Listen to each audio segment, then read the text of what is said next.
সরকারি কর্মচারীদের জন্য সুখবর, যারা গ্রুপ ডিতে আছেন তাদের 3,500 টাকা বাড়ানো হলো। গ্রুপ সিতে যারা আছেন তাদেরও 3,000 টাকা বাড়লো। প্লাস 1 মে যেটা হচ্ছে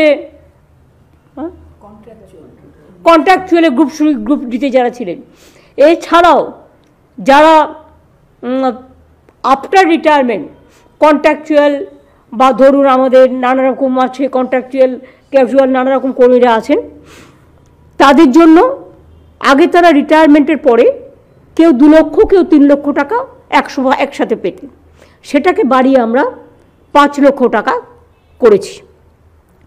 আমাদের civic police, green police, village police তাদেরও 1,000 টাকা করে মাইনে বাড়ানো হয়েছে। মিড ডে মিলে যারা রান্না করেন তারা 10 মাস টাকা পান, 2 মাস পান না স্কুল যখন বন্ধ থাকে। আগেও তাদের আমরা 500 টাকা বাড়িয়েছিলাম। এরা খুব গরিব, একেবারে নিম্ন শ্রেণীর লোক। আগেও 500 টাকা বাড়িয়েছিলাম, আবার 500 টাকা তাদের জন্য বাড়ালাম, কারণ তারা রান্নাবান্না করে, এটা দিয়ে তাদের অনেক সাশ্রয় হয়। মনে রাখবেন, গঙ্গাসাগর একটা সেতুর জন্য কতদিন ধরে আমরা বলেছি গঙ্গাসাগর তীর্থকে জাতীয় মেলা ঘোষণা করা হোক এবং গঙ্গাসাগরে জল পেরিয়ে তীর্থযাত্রীদের যেতে হয়, তাদের জন্য একটা ব্রিজ করে দেওয়া হোক মুড়িগঙ্গার উপরে। আজ পর্যন্ত কেউ সে কথায় কান দেয়নি। আমরা এই বাজেটে ঘোষণা করেছি যে গঙ্গাসাগরের ব্রিজ আমরা করব এবং এর জন্য 1,000 কোটি টাকার ওপর যে খরচ হবে, এবছরের জন্য 200 কোটি টাকা ধার্য করা হয়েছে। মুড়িগঙ্গা ব্রিজ, ওটার নাম দেওয়া হয়েছে গঙ্গাসাগর সেতু।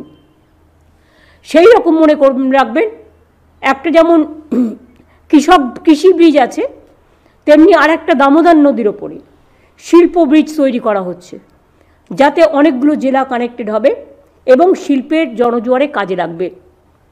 আমরা 5 লক্ষ ছেলে মেয়েদের সরকারের বিভিন্ন চাকরিতে নিয়োগ করব। বাজেটে কথা বলা আছে।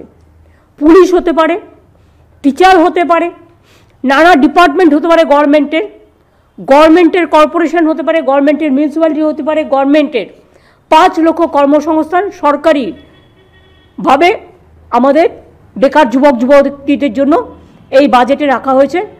সুতরাং এছাড়াও মনে রাখবেন, এমএসএমই আমাদের প্রায় 1.5 কোটি মানুষ কাজ করেন, আর লক্ষ লক্ষ প্রায় 10 লক্ষ ছেলে মেয়ে ইতিমধ্যেই আমরা কর্মসংস্থান দিয়েছি বিভিন্ন সরকারি এবং বেসরকারি কর্মচারী মিলিয়ে। এছাড়াও আমরা 6টা ইকোনমিক করিডোর করতে যাচ্ছি, যেটা ডানকুনি হলদিয়া, যেটা ডানকুনি রঘুনাথপুর, বাঁকুড়া, বর্ধমান এগুলো হয়ে যাবে, যেটা ডানকুনি কল্যাণী, যেটা ডানকুনি একেবারে মুর্শিদাবাদ হয়েও একটা আছে, পানাগড় হয়ে মুর্শিদাবাদ হয়েও আছে, মালদা, কুচবিহার, এইভাবে আমরা 6টা করিডোর করতে যাচ্ছি যাতে সব জেলাগুলো কভার হয়।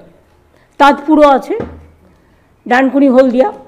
সুতরাং এই ধরনের 6টা করিডোর হলে লক্ষ লক্ষ কর্মসংস্থান হবে।